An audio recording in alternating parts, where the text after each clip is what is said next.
Appendix, my Narnia short story.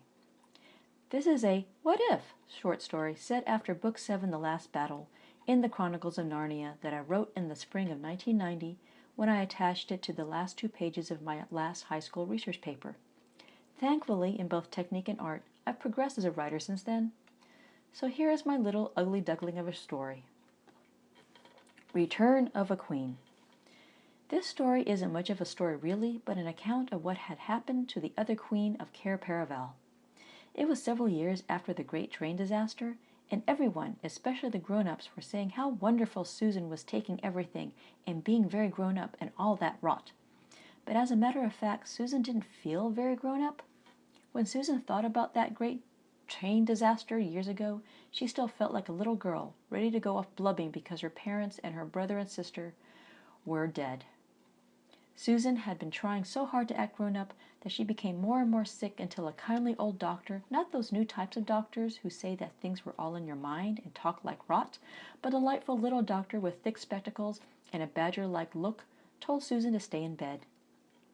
In bed Susan stayed, but she grew worse and worse, her fair hair turning coarse like straw, and her rosy face so wan and pale that would make you cry if you looked at it. Susan would shiver, not the kind of shiver you have when you are in a drafty room and it's cold and all you need is a warm coat and some hot chocolate. Her room was warm and comfortable, but Susan still shivered, as if something inside her was cold and drafty as drafty as her medicine-y room smelled because, after all, she was in a hospital. And still she shivered, and the doctors would prod her and look at her and click their tongues with a tisk, tisk, tisk, because Susan wasn't supposed to be shivering, but she was.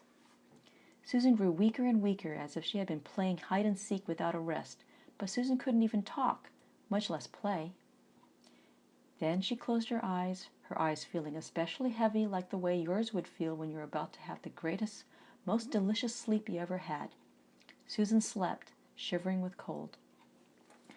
But she woke up, not lying on a rough hospital bed, but on a mat of soft grass and heather. She felt the warm breath flowing over her, warm and soft and true. Susan opened her eyes.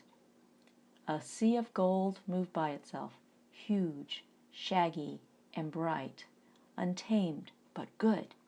"Aslan!" said Susan, and she sprung up and threw her pale arms around his great shaggy head and sobbed with joy into his fragrant mane. "Welcome, daughter of Eve," said Aslan.